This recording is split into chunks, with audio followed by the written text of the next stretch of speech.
No último vídeo eu falei sobre o Zero Logon, um ataque que pode facilmente comprometer um controlador de domínio. Nesse vídeo aqui eu vou falar sobre como podemos proteger os nossos controladores, todos os computadores e servidores da nossa rede, através do Patch Management. Muito importante, muito legal esse vídeo, vou trazer as melhores práticas. E tem um segredo, para proteger do Zero Logon, não adianta simplesmente fazer instalação de atualização. Então, fica aí até o final do vídeo que vai ficar bem legal.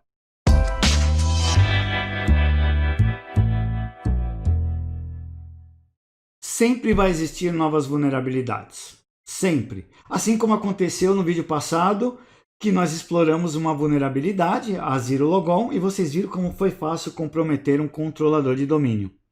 Agora, teria sido muito mais difícil se esse meu controlador de domínio tivesse com todas as atualizações. É por isso que é tão importante esse tema que eu vou falar hoje, que é o gerenciamento de patch, controle de updates, que vai muito além também da segurança, né? Ele nos ajuda com performance, com estabilidade do nosso ambiente. O gerenciamento de patch é um processo muito importante, toda empresa tem que ter. Se não tem, é bom você implantar, e se você já implantou, eu vou passar aqui algumas dicas que vai ser bem interessante. O gerenciamento de patch nada mais é do que o controle de atualizações. Ao contrário do que muitas pessoas pensam quando a gente falar em atualização, né, gerenciamento de atualizações, não é só Microsoft, não é só um servidor Microsoft ou uma estação com Windows 10, por exemplo. Não, quando a gente falar em gerenciamento de patch e de correção, a gente tem que lembrar que existem nos ambientes corporativos diversos tipos de hardware que precisa atualizar firmware. A gente precisa atualizar, claro, todos os servidores Windows, as estações Microsoft, mas também tem estação com Mac, tem servidores com Linux que também precisam de atualização. Qual foi a última vez, é um desafio, qual foi a última vez que você atualizou na sua máquina aí de casa o seu leitor de PDF? Ou o seu player de música favorito, se é que você ainda utiliza algum? A gente às vezes esquece, mas precisamos levar em consideração que os softwares e utilitários que a gente acaba fazendo uso no dia a dia também possuem bugs, também precisam ser corrigidos por performance, né, por funcionalidades ou por questões de segurança. Muito importante, né, o tema do canal aqui, proteção dos nossos sistemas. Então, uma coisa que a gente tem que atualizar com uma frequência muito grande, Adobe, Java, tudo isso tem que fazer parte de um controle, um processo que faz parte do Patch Management. Agora, se a gente for para uma empresa, eu não posso ir de máquina em máquina descobrindo o que ela tem e fazendo atualização manual. Também não posso deixar tudo automático por default. Eu vou atualizar automaticamente todos os meus servidores assim que sair um patch de correção. A Microsoft, por exemplo, ela libera, né, o que a gente chama de Patch Tuesday. Então, todas as segundas, terças-feiras de cada mês, ela libera atualizações. Aí eu vou lá e atualizo tudo, para de funcionar a aplicação da empresa. Então, não é bem assim que funciona. Devemos utilizar alguns softwares. É muito comum as empresas adotarem, por exemplo, o WSUS, que é gratuito. Ou o System Center, é um pouco mais complexo. Tem o System Center Configuration Management. System Center Configuration Manager. Ou, por exemplo, o Case, que eu cheguei a trabalhar com ele, o Case da Quest, eu gostava muito dessa solução. E essas soluções, elas permitem eu baixar todos os updates em um repositório e criar um plano de avaliação desses updates. Então, por exemplo, vamos usar o exemplo do vídeo da semana passada, onde eu acabei comprometendo um controlador de domínio por conta de uma vulnerabilidade que, se eu tivesse um patch, ajudaria na correção.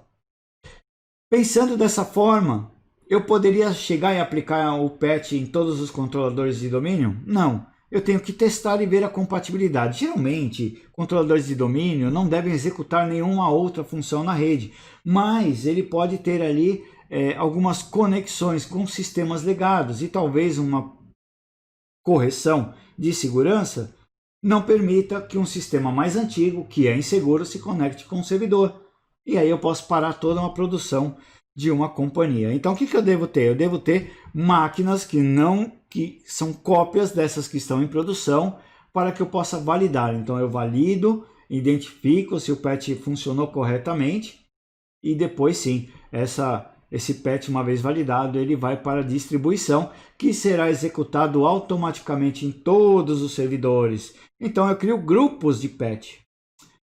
Gerenciamento de patch, eu vou aplicar patches de correção para servidores Windows, para servidores Linux, para Mac, para aplicações. E uma coisa muito importante, que eu acho que é o mais importante até para antes de eu começar nesse processo de trabalhar com patch management, é ter um inventário. Então eu preciso saber quais são os servidores que eu tenho, quais são as versões de hardware, quais são os firmwares que eu preciso ter naqueles servidores, nas estações, quais são os sistemas operacionais, quais são os softwares instalados. Eu sempre falo, eu não posso proteger aquilo que eu desconheço. Então o primeiro passo é ter um controle de inventário impecável, para você poder criar grupos inteligentes de patch management, para o gerenciamento de patch. E olha só, uma dica muito legal, já que eu estou falando de inventário, é ter o controle de como seus usuários usam os seus sistemas, as suas máquinas, não permitir instalação de software. O usuário ele pode acabar instalando softwares que não deve, primeiro que a sua empresa vai ficar fora de compliance, ela vai estar utilizando software pirata e uma auditoria pode detectar isso e ela tem que pagar aí valores altíssimos de multa. Segundo, que a estação de trabalho ela é a porta de entrada de malware dentro da nossa empresa. A maioria das estações elas acabam ficando muito vulneráveis porque os usuários instalam qualquer software que eles precisam. Ele precisa ler um tipo de arquivo, ele vai lá, busca na internet e faz a instalação. E nunca mais atualiza, igual eu falei, qual foi a última vez que a gente atualizou o nosso leitor de PDF? O usuário então da empresa nem vai pensar sobre isso. Então ter um controle sobre o que os seus usuários instalam é muito importante. E a desinstalação automática de software, esses softwares que eu falei, muitos deles podem permitir que você tenha um controle. Você identifica o software que tem e faz uma instalação ou desinstalação automática, o que não deve e o que deve você permite instalar. É muito legal. É uma boa dica. Agora, será que para o Zero Logon apenas fazer um patch management e ter os seus servidores controladores de domínio 100% atualizados resolve? Vamos dar uma olhada. Esse é o site do suporte da Microsoft que trata sobre o tema de modificações, nas conexões seguras do canal do NetLogon que estão relacionadas com o CVE 2020-1472, aquele no qual fizemos a exploração e chamamos de Zero Logon. Bom, a questão aqui é a seguinte, não basta apenas fazer o update. Então, são 4 passos que nós temos que seguir para deixar os nossos controladores mais seguros. O primeiro é atualizar o controlador de domínio com a atualização que teve no dia 11 de agosto, tá? Ou posterior, se tiver mais alguma atualização. Descobrir quais os dispositivos que estão fazendo as conexões vulneráveis, monitorando os logs de evento, e aqui tem as informações necessárias para que você possa encontrar os dispositivos que não são compatíveis e que faz essas conexões vulneráveis. E por fim, habilitar um modo que força, faz a imposição, tá? Para tratar esse CVE aqui no seu ambiente. Aqui embaixo tem tudo, tem um glossário explicando o que é, e aí vem os updates, tem um guideline para a gente poder seguir os updates, depois a parte de encontrar, que é o segundo passo, procurar por certos IDs no Event Viewer, tá? Olha aqui mais os IDs que estão relacionados aí também às versões de sistemas que são não compliance que não estão em conformidade. Mas tem uma coisa que é muito importante, a gente não pode simplesmente achar que isso aqui é o suficiente. Por quê? Aqui eu estou falando sobre, por exemplo, encontrar os dispositivos que não são compatíveis e que fazem conexões vulneráveis. Mas será que eu preciso mesmo fazer o patch? Talvez eu não possa fazer o patch. Talvez seja muito importante esse tipo de conexão e eu tenha que proteger o meu sistema, o meu controlador de domínio de outras maneiras. né? Fazendo um monitoramento mais ativo, uma auditoria constante ou isolando alguma parte ali da rede. Tá? Por quê? Porque às vezes a gente, pensando em segurança da informação, pode afetar um dos pilares. E os pilares de segurança da informação, que é a nossa responsabilidade, está relacionado à confidencialidade, integridade e a disponibilidade. Então eu não posso acabar com a disponibilidade do meu ambiente. Às vezes eu preciso manter até um sistema inseguro. Qual é o custo disso?